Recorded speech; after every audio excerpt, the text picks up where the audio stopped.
औज़ुबिल्लाहिमिनश्शैतानिर्रजीम बिस्मिल्लाहिर्रहमानिर्रहीम। आप देख रहे हैं न्यूज़ वर्ल्ड यूरोप और मैं हूं आपका होस्ट तारिक बैठी। इस वक्त मैं मौजूद हूं मियां साजिद और हाफिज़ इरफान साहब के डेरे पर और मेरे साथ बल्कि मैं इनके साथ मौजूद हूं सज्जाद जानी। किसी भी तारीफ़ के मोहताज नहीं है। अल्लाह ने बहुत बड़ा नाम पैदा किया है इनका और आगे इंटरव्यू में आप देखेंगे कि उनकी ज़ाती लाइफ किस तरह वो स्ट्रगल करके इस स्टेज पे पहुंचे हैं। अस्सलाम वालेकुम जी। जी वालेकुम सर। सजाद भाई कैसे हैं? ठीक ठाक हैं? अगर आप सुनाएं। अल्हम्दुलिल्लाह फर्स्ट क्लास ठीक ठाक। सबसे पहले आप ये बताएं कि आपने जुगत कहीं से सीखी या ये फैसलाबाद की मट्टी का कमाल है? नहीं सर, सबसे पहले तो ये है कि अस्सलाम वालेकुम सबको। दूसरी बात ये है कि जुगत मुख्तलिफ इसकी डेफिनेशन होती है। कुछ लोग मतलब जुगत को किसी रंग से लेते हैं, कुछ लोग किसी। मेरे हिसाब से जुगत जो होती है ना, ये आपका सेंस ऑफ ह्यूमर होता है। ये एक स्क्रिप्ट होता है, बहुत छोटे लाइनों में हंसा देना स्क्रिप्ट है। जैसे कॉमेडी ड्रामे होते हैं ना, एक फ़नी कोई ड्रामा है, उसमें एक स्टोरी चल रही है कि 2 4 5 10 मिनट बाद कोई अच्छी लाइन आई तो आप हंसे। जुगत मेरे हिसाब से उसको कहते हैं कि बहुत शॉर्ट लफ्ज़ों में पंच लाइन दे देनी, हंसाना। तो होता ये स्क्रिप्ट ही है, जैसे कॉमेडी का स्क्रिप्ट होता है, लेकिन शॉर्ट होने की वजह से इसको जुगत का नाम दिया हुआ है। और इसको नेगेटिव पहलू में भी लेते हैं जी, ये जुगता मारदा है जी, ये मरासी है जी, वो बेसिकली ये एक सेंस ऑफ ह्यूमर होता है आपका, कि आपका दिमाग कहाँ तक चलता है, कहाँ से आप बात ले जाके कहाँ जोड़ के, और 10 12 लफ्ज़ों के अंदर अंदर आप एक लाफ्टर ले लेते हैं बहुत बड़ा। तो इसको जुगत कहते हैं। और फैसलाबाद की जो आपने बात की है सर, वो ये है कि फैसलाबाद में कुछ तो है ऐसा। अच्छा, सिर्फ जुगत नहीं है फैसलाबाद में। फैसलाबाद में मतलब टैलेंट है हर तरह का। फैसलाबाद में सिंगर आप देख लें, हमारे उस्ताद नुसरत फ़तेह अली खान साहब, शेर अली, मेर अली और इजाज़ कैसर साहब गज़ल गायक। मतलब सुर के लिहाज से भी ऐसा ही है। ये नहीं है कि सिर्फ जुगत, बारीक लोग हैं ये। यानी ये एक बारीक। और जुगत, फैसलाबाद की जुगत जो है, इसकी डेफिनेशन ये है कि यहाँ के लोगों ने जुगत नहीं मारनी होती, वो बाहर वाले बंदे को जुगत लगती है। ये नॉर्मल बात करते हैं। जैसे मतलब आपने मुझे कहा ना कि यार एक बार का पानी पिला दे, दूसरी बार का यार पानी पिला दे, तीसरी बार का पानी, तो मैंने कहना यार ले आ देना है कि तू बेहोश होने लगा। मतलब ये, इसको हमने जुगत का नाम दे दिया। बेसिकली ये एक सेकंड बात करते हैं जिसको फैसलाबाद, फैसलाबाद ही नहीं, तेरा मुंह एंजा तेरा, ये पूरे पाकिस्तान में ही होती है। फैसलाबाद की जो मशहूर जो बात है वो ये है कि आपने 1 से 2 से 3 बार कोई बात कही ना, या किसी को कोई, उसने आगे से उसके रिलेटेड कोई ना कोई मिसाल देनी है, उसको आपने जुगत का नाम दिया होता है। और वो मुलाजम मालक को भी दे सकता है, मालक मुलाजम को भी दे सकता है, डॉक्टर मरीज को भी दे सकता है। यानी उसमें कोई कैटागरी नहीं है कि जी ये बंदे ने इसे ही करना है। दिल करे तो वो ਜਿਹੜਾ ਐਮਰਜੈਂਸੀ ਵਾਰਡ 'ਚ ਬੰਦਾ ਪਿਆ, ਉਹ 2 3 ਵਾਰੀ ਨਰਸ ਨੂੰ ਆਵਾਜ਼ ਮਾਰੇ, ਉਹ ਨਾ ਆਵੇ, ਤੇ ਉਹ ਕੋਈ ਗੱਲ ਉਹਨੂੰ ਕਰ ਦੇਵੇ, ਮਤਲਬ ਬਿਮਾਰੀ ਦੇ ਵਿੱਚ ਹੀ ਕੁਝ ਉਹਨੂੰ ਗੱਲ ਕਰ ਦੇਵੇ। सजाद भाई, आपने लाहौर और फैसलाबाद ये दोनों शहरों को टारगेट किया है। आप पाकिस्तान के दूसरे शहरों में क्यों नहीं गए? अच्छा, उसकी वजह ये है कि जो जिस नेटवर्क से मैं मुंसलिक हूँ, सिटी 41, सिटी 42, 24, ये 3 चैनल्स और एक अरोही चैनल मुल्तान में चलता है, ये एक ही नेटवर्क है। 41 में जो चलता है ना, वो हमारी मजबूरी है कि हमने फैसलाबाद ही करना था, क्योंकि वो 41 टैग लग गया, वो फैसलाबाद की ही खबरें होंगी। 42 में जो चलता है वो हमने लाहौर ही करना होता है। 24 पे जो चलता है वो हम अदर सिटी में जाके कर लेते हैं, लेकिन वो ज़्यादातर लाहौर का ही वो चल जाता है। किया है और शहरों में भी किया है, कराची के भी शो चले हैं, दुबई भी मैंने शो किया था, लेकिन वो 24 पे चल रहा है क्योंकि नेशनल स्क्रीन है। ज़्यादा 41 42 पे चलता है, इसलिए 42 और 41 पे ज़्यादा देखा जाता है, मतलब ये शो। और मतलब दोनों शहरों में बहुत फ़र्क है। दोनों शहरों की ऑडियंस जो आवाम है उसका बहुत फ़र्क है। फैसलाबाद में बड़े खुले लोग हैं, मतलब और लाहौर में ये कह लें कि आप, लाहौर में जुगत नहीं होती। मैं किसी शो में भी लाहौर में जुगत नहीं करता। लाहौर में मॉल्स में जाके तो सिचुएशनल कॉमेडी होती है, फैमिलीज़ के साथ, बच्चों के साथ। फैसलाबाद में डायरेक्ट जिन्हों कहते ना कि भी तू हैं जिते तू हैं जिते, तो ये शुरू हो जाता है काम। तो दोनों का अपना अपना हुसन है, दोनों शहरों का। दोनों में कॉमेडी अच्छी निकलती है, कुछ लोगों को वो पसंद आती है। ऐसे भी लोग हैं जो जुगते, मतलब वो ना सुने या शो ना देखें, उनको नींद नहीं आती रात को। ऐसे भी लोग हैं जो अब जुगत वाला शो अपने घर में प्ले नहीं करते कि उनके बच्चे लैंग्वेज वो सीखते हैं, या वो ओए तोए सीखते हैं, या वो कुछ लोग वो नहीं पसंद करते जुगत वाला। ज़रूरी नहीं है ये हर कोई पसंद करता है। वो कहते हैं जी हम आपका लाहौर वाला शो देख लेते हैं, उसमें ये है कि हमारे बच्चों को मतलब वो कोई उनकी लैंग्वेज ख़राब नहीं होती, उनका कोई माइंड जो है वो अपनी अपनी फैमिली के आप लेवल होता है ना, तो उस हिसाब से वो लोग देखते हैं। हमारा क्योंकि कल्चर ये है, हमारा इधर मतलब गुलामाबाद है, या तो यहाँ पे तो मतलब उनका वो एक रूटीन की बात है जुगत।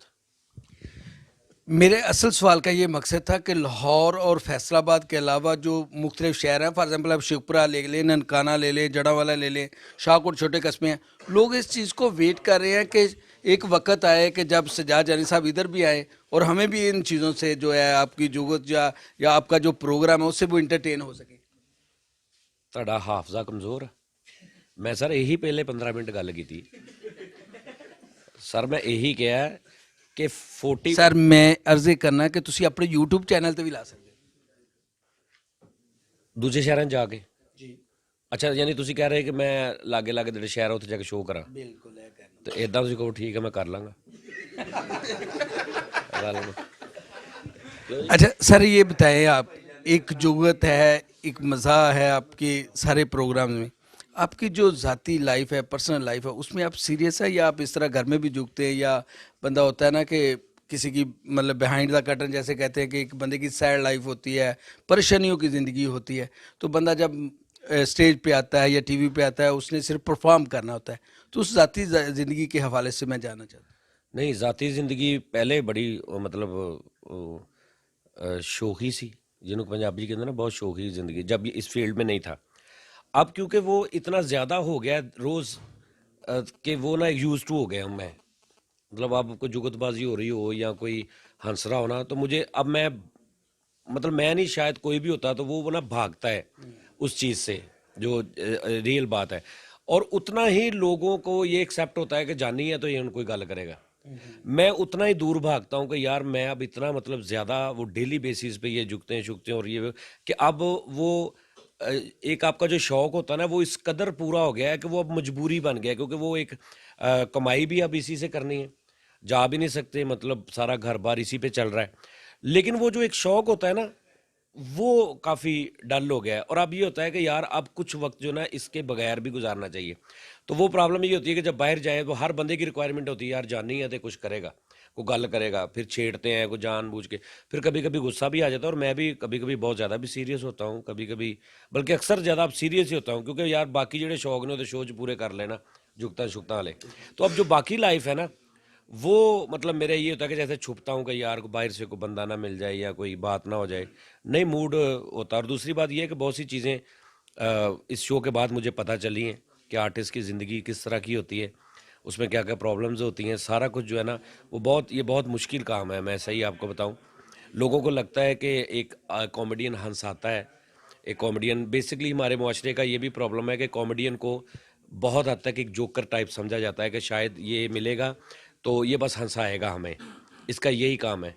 लेकिन मैं एक आपकी वसासत से मतलब ये बताना चाह रहा हूँ कि जितना कॉमेडियन सीरियस होता है ना अंदर से, और कॉमेडी अक्सर मैं एक दो इंटरव्यूज़ में पहले भी एक बात कही है कि जो शख्स दुख और सुख को दिल से फील नहीं ना कर सकता वो कभी भी अच्छा कॉमेडियन नहीं बन सकता। ख़ास तौर पे दुख को, जब आप दुख, हमेशा अच्छा कॉमेडियन वो होता है जो दुखों को फील करना जैसे आता होता है, समझ रहे हैं बात, जिसकी दुखों के साथ दोस्ती होती है, वो उस जैसा कॉमेडियन कोई भी नहीं होता। इसीलिए आप कभी नहीं देखेंगे कि अमीर आदमी को कॉमेडियन बना है। हमेशा आप कॉमेडियन वो देखेंगे जो सड़कों से गलियों से निकल के ऊपर गया है, उस जैसी बात। वो अमीर आदमी को अगर पहले से रिच बंदा है, उसे शौक है कॉमेडियन का, नहायत फिक्का होगा वो।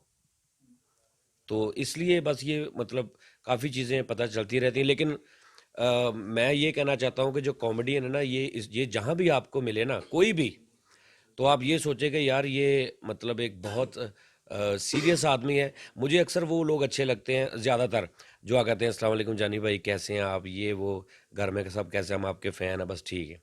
कुछ लोग आते हैं वो जानी ओए होर सुना ओए ये वो, यार को जुगत मारो ना करी हो, इन्हें तेन जुगत मार देनी हो, तब बड़ा मतलब दिल भी दुखता है कि यार ये मतलब क्या समझ रहे हैं, ना तू ना सलाम लाई, इन्हें तेन जुगत मार देनी हो, ला तू गल कर ला, उन्हें जुगत खाएंगा। तो ये जब कानों में पड़ती है ना तो वो एनजाइटी डिप्रेशन में जाता है आर्टिस्ट।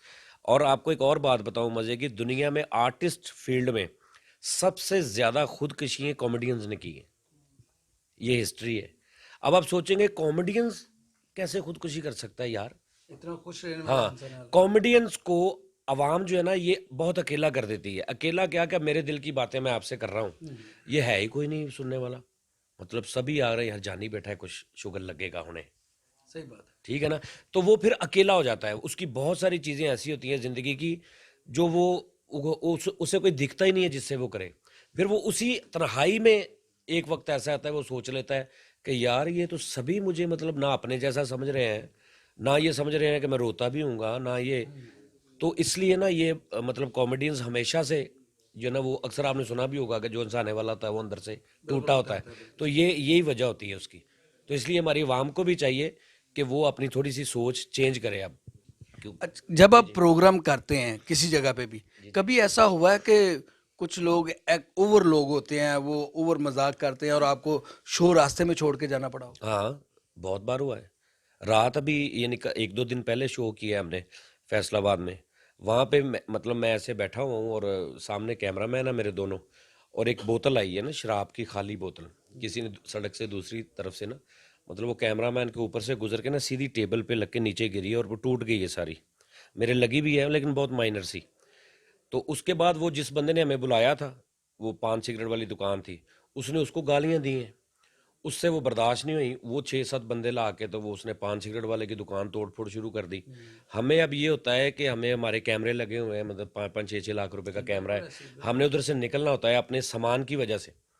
तो फिर इस तरह अक्सर होता है। और ऐसे ऐसे मतलब दोनों ही मेरे पास कैटेगरीज हैं। कुछ लोग मेरे पास ऐसे भी हैं, अभी कुछ ऐसे कमेंट्स होते हैं उनको मैं सेव कर लेता हूँ लाइफ टाइम के लिए। मैं समझता हूँ मेरी ये कमाई है कि सजाद भाई आपने हमें जीना सिखाया है, सजाद भाई हम जिंदगी से हार चुके थे, आपकी वजह से हम काम करने लगे। इस तरह के हज़ारों कमेंट्स हैं, पूरी दुनिया से आते हैं।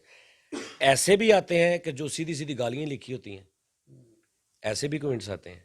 शो में कर रहा हूँ तो पीछे से मतलब किसी ने बाल पकड़ के ऐसे खींच दी है गर्दन पूरी, तो या कोई गलत बात कर दी है या कोई बात गंदी माँ बहन की कर दी है, सारा कुछ फेस करना पड़ता है। मतलब इतना आसान काम नहीं है ये ओवरऑल कंट्री की बात कर रहे हैं जिन शहरों में आप प्रोग्राम किए, या कोई स्पेसिफिक सिटी का नाम लेंगे, फैसलाबाद या लाहौर? अच्छा, दूसरी बात यह है कि फैसलाबाद मैं कह नहीं सकता, फैसलाबाद को, ये मेरा अपना शहर है, फ़ौरन मेरे पे तनकीद शुरू हो जाती है।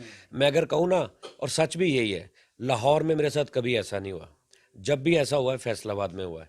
अब ये होता है कि लो जी तू फैसलाबाद तो तेनों इज्जत मिली है, फैसलाबाद दे तू खिलाफ बोलन लग पे हैं, फैसलाबाद ची तेनों तू जम्मे सारी जिंदगी, मतलब एक लेवल होता है ना आपकी अकल का भी। सही बात। तो अच्छा, दूसरी बात ये होती है कि बहुत कुछ ऐसा होता है जो, बल्कि मैंने अक्सर सोचा है कि अब तो दौर आ गया ना यूट्यूब का, सोशल मीडिया का, या आप वीडियोस के बहुत सारे सोर्सेज हैं, व्हाट्सएप पे भी आप भेज सकते हैं। तो हमने अपने परदादा, उनके बाप को नहीं देखा, जी बिल्कुल।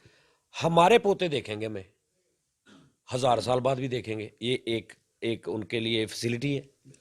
अब आप अपने परदादा की वीडियो देख सकते हैं? नहीं देख सकते, कोई भी नहीं देख सकता, कैमरे ही नहीं थे। मेरे पोते या आपके पोते या उनके पड़पोते फौरन ऐसे आएंगे, यूट्यूब पे नहीं होगी तो किसी मोबाइल में होगी, फेसबुक पे पड़ी होगी। यानी उनको ये एक बहुत अच्छा मिल गया कि वो अपनी नस्लों तक को मरने नहीं देंगे। हमने तो मार दिया ना, मेरा बाप दादा मर गया तो भूल गए, वो नहीं मरने देंगे। किसी हद तक वो जब देखेंगे तो उनको महसूस होगा कि नहीं यार ये हम इसे जिंदा देख रहे हैं। मैं अपने दादे को नहीं देख सकता जिंदा चलता फिरता, अब परदादे को नहीं देख सकता, हमारे पोते देखेंगे चलते फिरते, ये इंटरव्यू भी देखेंगे, सारा कुछ देखेंगे।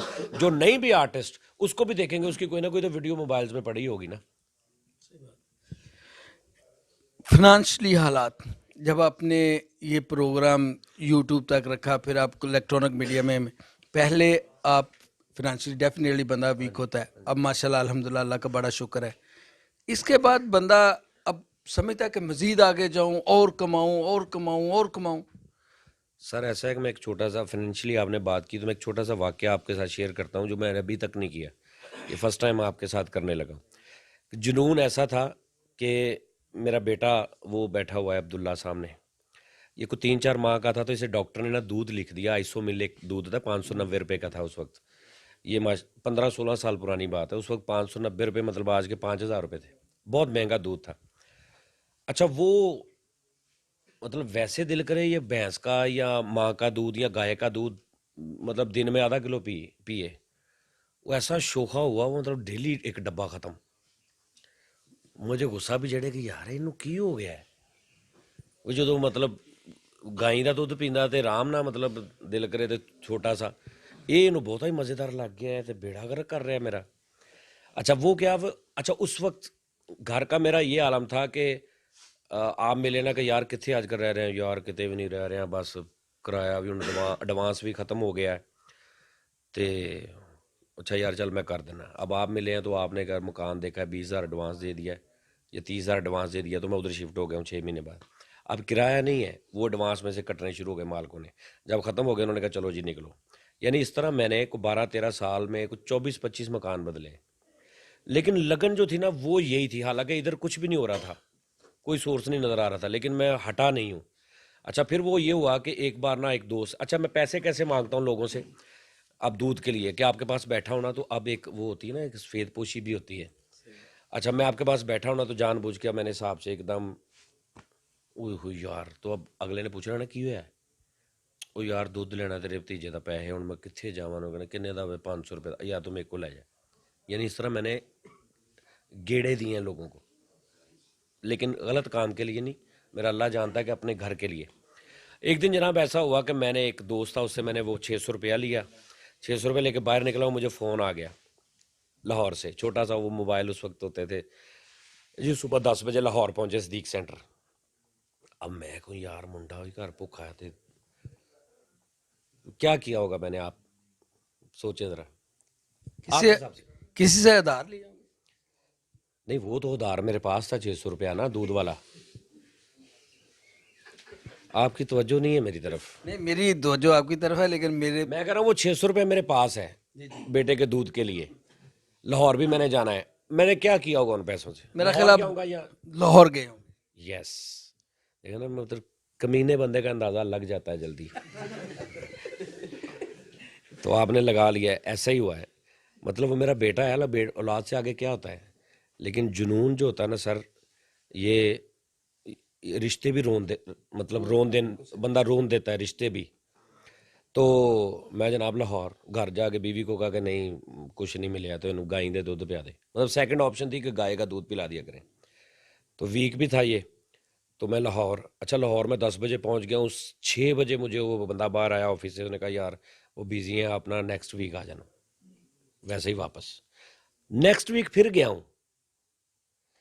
समझ रहे हैं बात। तो माशाल्लाह आज वही मेरा बेटा है, मतलब गाड़ी घर पैसा पढ़ना लिखना सब कुछ उसके पास है। तो बड़ा कुछ होता है। मतलब मैं लाहौर, आप यकीन करें कि मैं लारी अड्डे से भी कभी कभी मतलब किराया नहीं है तो एवं आप जैसे मतलब अच्छे शरीफ बंदा भी शक्लों लेने फंस जाना बाबा जी। तो उन्होंने कि सर मैं कपड़े शपड़े तो अच्छे ही पहने होते ना, कि सर मैं इस तरह मतलब कोई इस तरह का नहीं हूँ। तो मुझे बस 180 रुपये टिकट थी उस वक्त, तो वो ऐसे भी लेके मैंने फैसलाबाद आ जाना। फिर ऐसा करना कि मैंने मतलब एक अपने सिगरेट की डब्बी और किराया, और फिर मैंने देखना यार अब यतीम खाना चौक, लाहौर आप देखा हुआ है, यतीम खाना चौक से सदीक सेंटर कम से कम को 15-16 किलोमीटर होगा। मैं पैदल जाता हूँ तो मतलब पाँव मेरे सूज जाते थे रास्ते में। फिर मैंने 15-15 मिनट स्टे करना, और मैं सुबह अगर 9 बजे उतरा हूँ ना तो मैं कोई तकरीबन 12-1 बजे सदीक सेंटर पहुँच रहा हूँ, 4 घंटे 3 घंटे पैदल ही, सिर्फ 200 रुपया बचाने के लिए। मतलब ये मेरे हालात थे। तो इसलिए वो ये है ना कि अभी जो पैसा मैं कमा रहा हूँ ना, वो ये नहीं है कि भी मैं बहुत ज़्यादा उसकी लालच है या ये है या वो है। बस मतलब अब मेरा दिल करता है कि यार जो मेरे जैसे लोग हैं ना, और मैंने एक बड़ी मुश्किल स्ट्रगल करके मैं ऊपर आ गया हूँ, अब मैं उनका हाथ पकड़ूं जो बेचारे नीचे हैं अभी, जो नीचे हैं और ऊपर को हाथ करके खड़े हैं कि यार हमें कोई सहारा दे। तो मुझे जहाँ भी कोई नज़र आता है, चाहे वो कॉमेडियन हो, चाहे सिंगर हो, चाहे कोई भी हो, तो मैं ये नहीं कि पैसे की हेल्प करता हूँ। मैं कहता हूँ नहीं यार, मैं आपको कोशिश है कि इस काबिल कर दूं कि आप कमाना शुरू हो जाए। और अल्लाह का शुक्र है कि बहुत सारे बच्चे, बहुत सारे लोग ऐसे इस वक्त हैं जो माशाल्लाह कमा रहे हैं। आप कुछ उन लोगों के लिए कहें जो लोग ऊपर जाते बंदे की टांगें खींचना अपना फर्ज समझते हैं। सर उन्होंने लिए मैं कुछ नहीं कह सकता, वो बड़ी दुनिया ने वो ਉਹ ਸਰ ਉਹਨਾਂ ਦਾ ਕੋਈ ਤੋੜ ਹੀ ਨਹੀਂ ਹੈਗਾ ਦੁਨੀਆ ਤੇ। ਉਹ ਕੁਝ ਲੋਕ ਨਾ ਡਿਊਟੀ ਤੇ ਹੁੰਦੇ ਨੇ, ਸਮਝ ਰਹੇ ਨੇ, ਉਹਨਾਂ ਨੇ ਆਪਣੀ ਡਿਊਟੀ ਨਹੀਂ ਜਿੱਦਾਂ ਮੇਰਾ YouTube ਚੈਨਲ ਹੈ ਨਾ, ਮੈਂ ਉਹਦੇ ਤੇ ਤਲਾਵਤ ਵੀ ਅਪਲੋਡ ਕਰਦਾ ਵਾ ਨਾ, ਉਹ ਤਿੰਨਾਂ ਚੋਂ ਜਣਿਆਂ ਨੂੰ ਵੀ ਡਿਸਲਾਈਕ ਕਰਨੀ ਹੁੰਦੀ, ਸਮਝ ਜੇ ਗੱਲ। ਉਹ ਡਿਊਟੀ ਤੇ ਨੇ, ਉਹਨਾਂ ਨੇ ਵੀਡੀਓ ਨਹੀਂ ਦੇਖਣੀ, ਉਹਨਾਂ ਨੇ ਕਹਿਣਾ ਕਿ ਜਿਹੜੀ ਵੀਡੀਓ ਆਈ ਨਾ ਅਸੀਂ ਡਿਸਲਾਈਕ ਕਰਨੀ। ਮਤਲਬ ਮੈਂ ਕੁਛ ਵੀ ਨਾ ਕਰਾਂ, ਹਨੇਰੇ ਦੀ ਵੀਡੀਓ ਬਣਾ ਕੇ ਭੇਜਦਾ, ਉਹਨਾਂ ਨੂੰ ਵੀ ਡਿਸਲਾਈਕ ਕਰ ਦੇਣੀ। ਉਹ ਐਸੇ ਵੀ ਕਰੈਕਟਰ ਨੇ, ਤਾਂ ਉਹ ਇਸ ਤਰ੍ਹਾਂ ਹੀ ਉਹ ਨਾ ਮਤਲਬ ਇਸ ਤਰ੍ਹਾਂ ਦੇ ਵੀ ਲੋਕ ਹੁੰਦੇ ਨੇ। ਅੱਛਾ ਹੁਣ ਦੇਖੋ ਬਹੁਤ ਸਾਰੇ ਐਸੇ ਲੋਕ ਨੇ ਸਾਡੇ ਫੈਸਲਾਬਾਦ 'ਚ ਬਹੁਤ ਜ਼ਿਆਦਾ ਨੇ, ਜਿਨ੍ਹਾਂ ਨਾਲ ਜਿਹੜੇ ਧੱਕੇ ਦੇ ਨਾਲ ਹੀ ਨਾ ਮੇਰੇ ਨਾਲ ਐਵੇਂ ਉਹਨਾਂ ਨੇ ਵੈਰ ਪਾਇਆ ਹੈ, ਮਿਲਦੇ ਵੀ ਠੀਕ ਨੇ, ਯਾਨੀ ਉਹਨਾਂ ਕੋਲ ਬਰਦਾਸ਼ਤ ਹੀ ਨਹੀਂ ਹੋ ਰਿਹਾ, ਪਤਾ ਨਹੀਂ ਕੀ ਗੱਲ ਆ, ਮੈਨੂੰ ਮੇਰੀ ਸਮਝੋ ਬਾਹਰ ਆ। ਮੇਰੇ ਤਲਕ ਵਾਲੇ ਵੀ ਨੇ, ਮੇਰੇ ਜਾਣਨ ਵਾਲੇ ਵੀ ਨੇ, ਯਾਰ ਦੋਸਤ ਵੀ ਨੇ, ਸਲਾਮ ਦੁਆ ਵੀ ਅੱਛੀ ਆ, ਲੇਕਿਨ ਉਹਨਾਂ ਨੇ ਵੀਡੀਓ 'ਚ ਦੇਖਣਾ ਹੁੰਦਾ ਕਿ ਕਿਹੜਾ ਇੱਕ ਪੁਆਇੰਟ ਇਹਦੇ ਕੋਲੋਂ ਗਲਤੀ ਹੋਵੇ ਤੇ ਅਸੀਂ ਫਿਰ ਉਹਨੂੰ ਉਛਾਲੀਏ, ਉਹਨੂੰ ਫਿਰ ਫੜੀਏ ਤੇ ਉਹਨੂੰ ਕਹੀਏ ਆ ਤੇ ਇਦਾਂ ਤੇ ਇਦਾਂ ਤੇ ਇਦਾਂ। ਸਾਰਿਆਂ ਦੇ ਕੋਲ ਮੇਰਾ ਨੰਬਰ ਹੈਗਾ, कभी किसी ने नहीं फ़ोन करके कहा यार जानी ये ना गलती है, ये नेक्स्ट टाइम ना करना। मुझे भी मज़ा आया यार, मेरा कोई दोस्त है, अच्छा ये बात है तो शुरू जनाब हर बात। तो बहुत से लोग हैं अल्लाह वास्ते ਦਾ ਹੀ ਨਾ, यानी एक जेलसी है मेरे नाल उन्होंने, और मेरे नाल नहीं हर बंदे ना होंगी, हर आर्टिस्ट के पास इस तरह के बंदे होते हैं। तो सर इन्हों का तोड़ अज तक कोई नहीं है, इन्हों का तोड़ नबियां को नहीं सी हैगा। उस दौर 'ਚ देख लो तुसी, नहीं सी मुनाफकतां करदे ਜਿਹੜਾ ਮਾਈ ਕੂੜਾ ਸਿੱਟਦੀ ਸੀ, बिल्कुल सही बात। ਉਹਦਾ ਕੀ ਤੁੱਕ ਬਣਦਾ? ਉਹਨੂੰ ਤੇ ਨਾਰਮਲ ਬੰਦੇ ਤੇ ਨਹੀਂ ਸਿੱਟਣਾ ਚਾਹੀਦਾ, ਅਗਰ ਇਨਸਾਨ ਹੋਵੇ ਤੇ। ਉਹ ਅੱਲਾ ਦੇ ਨਬੀ ਤੇ ਸਿੱਟ ਰਹੀ, ਕੀ ਹੋਏਗੀ ਵਜ੍ਹਾ? ਸਿਰਫ ਜੈਲਸੀ ਕਿ ਇੱਕ ਨਵਾਂ ਦੀਨ, ਨਵੀਂ ਗੱਲਬਾਤ। ਉਹ ਅੱਜ ਵੀ ਮਾਈਆਂ ਆਏ ਨੇ, ਤੁਸੀਂ ਥੋੜਾ ਗੌਰ ਕਰੋ, ਤੁਹਾਨੂੰ ਅੱਜ ਵੀ ਨਜ਼ਰ ਆਉਣਗੀਆਂ। आखिर में कोई अपने दोस्तों को कोई पैगाम देना चाहे, मेरे व्यूवर्स को, मेरे YouTube के चैनल के व्यूवर्स जो हैं उनको कोई पैगाम देना चाहें तो? ਸਭ ਤੋਂ ਅੱਛਾ ਪੈਗਾਮ ਇਹ ਹੁੰਦਾ ਹੈ ਕਿ ਵੀਡੀਓ ਨੂੰ ਸ਼ੇਅਰ ਕਰੋ, ਅੱਜ ਕੱਲ੍ਹ ਦਾ ਲਾਈਕ ਕਰੋ, ਸਬਸਕ੍ਰਾਈਬ ਕਰੋ। ਅੱਜ ਕੱਲ੍ਹ ਦੇ ਜਨਾਜ਼ਿਆਂ ਤੇ ਲੋਕ ਕਹਿ ਰਹੇ ਨੇ ਕਿ ਯਾਰ ਮੇਰੀ ਦਾਦੀ ਫੌਤ ਹੋ ਗਈ, ਉਹਨੂੰ ਲਾਈਕ ਤੇ ਸ਼ੇਅਰ ਕਰ ਦਿਓ। ਮਤਲਬ ਇਸ ਤਰ੍ਹਾਂ ਦਾ ਦੌਰ ਆ ਗਿਆ, ਔਰ ਇੱਕ ਦੌਰ ਐਸਾ ਆਏਗਾ, ਮੈਂ ਤੁਹਾਨੂੰ ਦੱਸਦਾ, ਤੁਸੀਂ ਦੇਖ ਲੈਣਾ ਕਿ ਜਨਾਬ ਇਹ ਕਹਿੰਦੇ ਨੇ ਨਾ ਕਿ ਕਿਸੇ ਨੂੰ ਪਾਣੀ ਪਿਆਉਂਦੀਆਂ 70 ਨੇਕੀਆਂ ਮਿਲਦੀਆਂ ਨੇ। ਇਹ ਲੋਕਾਂ ਨੇ ਪਾਣੀ ਪਿਆ ਕੇ ਕਰਨਾ, ਯਾ ਅੱਲਾ ਨੇਕੀਆਂ ਰਹਿੰਦੀ ਮੇਰੇ 70 ਇੰਨਾ ਸਬਸਕ੍ਰਾਈਬ ਵਧਾ ਦੀ ਮੇਰੇ, ਮੈਂ ਅੱਲਾ ਤੇਰੀ ਰਾਹ ਤੇ ਨਾ ਮੈਂ ਪਾਣੀ ਪਿਆਉਣਾ ਕਿਸੇ ਨੂੰ, ਮੈਨੂੰ 70 ਲਾਈਕਸ ਦੇ ਦੇ। ਯਾਨੀ ਇਹ ਇਸ ਤਰ੍ਹਾਂ ਦਾ ਦੌਰ ਆ ਗਿਆ ਕਿ ਰਿਸ਼ਤੇ ਵੀ ਦਿਲ ਕਰੇ ਵੇਖਣ ਜਾਓ ਨਾ ਤੇ ਉੱਥੇ ਕਹਿਣ ਜੀ ਬੇਟਾ ਕਿੰਨੇ ਸਬਸਕ੍ਰਾਈਬਰ ਨੇ ਤੁਹਾਡੇ ਬੇਟੇ ਦੇ? ਉਹ ਕਹਿੰਗੇ ਜੀ ਹਾਲੇ ਤੇ ਮਾਸ਼ਾਅੱਲਾ 3-4 ਹਜ਼ਾਰ ਆ। ਨਹੀਂ ਜੀ, ਸਾਡੀ ਬੇਟੀ ਦਾ ਮਤਲਬ ਮਿਲੀਅਨਸ ਤੋਂ ਉੱਪਰ ਨੇ, ਬਣ ਰਹੀ ਤੇ ਉਹ ਗੱਲ ਹੀ ਨਹੀਂ ਬਣਦੀ। ਪਤਾ ਕਿ ਜੋੜ ਹੀ ਨਹੀਂ ਬਣਦਾ ਕੱਲ ਨੂੰ, ਮਤਲਬ ਐਵੇਂ ਮਸਲਾ ਹੀ ਨਹੀਂ ਹੈਗਾ। ਉੱਪਰੋਂ ਮਤਲਬ ਨਹੀਂ ਬੇਟੀ ਹੋਰ ਕੀ ਕਰਦੀ ਹੈ? ਉਹਨੇ ਕਿਹਾ ਜੀ ਮਾਸ਼ਾਅੱਲਾ WhatsApp ਤੇ ਵੀ ਠੀਕ ਹੈ, ਫੋਲੋਸ਼ਿਪ, ਟਿਕਟੋਕ ਵੀ। ਉਹਨੇ ਕਦੀ ਦੇਖਿਆ ਹੀ ਨਹੀਂ ਤੁਸੀਂ, ਸਾਡੇ ਬੇਟੇ ਦਾ ਇੱਕ ਨਾਮ ਆ ਮਾਸ਼ਾਅੱਲਾ ਅਤੇ ਟਿਕਟੋਕ ਤੇ ਬੜਾ ਅੱਛਾ ਹੈ। ਉਹ ਜੋੜ ਨਹੀਂ ਬਣ ਰਿਹਾ, ਕੋਈ ਤੁਹਾਡੀ ਮਿਹਰਬਾਨੀ ਕੋਈ ਨਹੀਂ, ਠੀਕ ਹੈ ਨਾ। ਕੁਝ ਇਸ ਤਰ੍ਹਾਂ ਦਾ ਹਲਕਾ ਜਿਹਾ ਤੁਸੀਂ ਯੂਟਿਊਬਰ ਲੱਭੋ ਇਹਦੇ ਵਾਸਤੇ। ਸਾਡਾ ਬੱਚਾ ਬਹੁਤ ਅੱਛਾ ਹੈ, ਉਹਦੀ ਤੇ ਵੀਡੀਓ ਹੀ ਨਹੀਂ ਮਾਣ ਹੈਗੀ, ਉਹਦੇ ਤੇ ਇੰਜ ਅਪਲੋਡ ਕਰਦਾ ਤੇ ਮਿਲੀਅਨ 'ਚ ਵਿਊਜ਼ ਚਲੇ ਜਾਂਦੇ ਨੇ। ਇਸ ਤਰ੍ਹਾਂ ਰਿਸ਼ਤੇ ਹੋਇਆ ਕਰਨੇ ਨੇ, ਮੁੱਕ ਗਈ ਗੱਲ। आपने जो देखा सुना इसका फैसला आपने खुद करना है, लेकिन जो मैंने सीखा इनसे वो ये है कि जो आदमी ऊपर जा रहा हो अगर उसको आप सहारा दे सकते हो तो ज़रूर देना चाहिए। किसी की टांगें खींचना और हसद करने से परहेज़ करना चाहिए। अपने होश ਸਰ ਇਹ ਟੰਗਾਂ ਖਿੱਚਣ ਦਾ ਨਾ ਇੱਕ ਹੋਰ ਵੀ ਨੁਕਸਾਨ ਹੁੰਦਾ, ਅਗਲੇ ਨੇ ਹੋ ਸਕਦਾ ਲਾਸਟਕ ਪਾਈ ਹੋਵੇ ਤੇ ਫਾਇਦਾ ਕੀ, ਮੁੜ ਕੇ ਮਤਲਬ ਕੰਮ ਖਰਾਬ ਹੋ ਜੇ। ਇਹ ਸਰ ਤੁਸੀਂ ਜਿੰਨਾ ਮਰਜ਼ੀ ਕਹਿ ਲਓ, ਇਹ ਨਹੀਂ ਰੁਕਣਾ। ਇਹ ਜੇ ਤੁਸੀਂ ਰੋਕ ਲਓ ਤਾਂ ਮੈਨੂੰ ਫੜ ਲੈਣਾ ਤੁਸੀਂ। ਔਰ ਇਹ ਫਾਇਦੇਮੰਦ ਹੁੰਦੇ ਨੇ ਲੋਕ। ਮੈਂ ਤੁਹਾਨੂੰ ਇੱਕ ਜੈਨੂਅਲ ਗੱਲ ਦੱਸਾਂ, ਉਹ ਆਰਟਿਸਟ ਹੀ ਨਹੀਂ ਹੁੰਦਾ ਜਿਹਦੇ ਮੁਖਾਲਫੀਨ ਨਾ ਹੋਣ, ਉਹ ਭਲਵਾਨ ਹੀ ਨਹੀਂ ਹੁੰਦਾ ਜਿਹਦੇ ਮੁਖਾਲਫੀਨ ਨਾ ਹੋਣ। ਇਹ ਲੋਕ ਹੁੰਦੇ ਨੇ।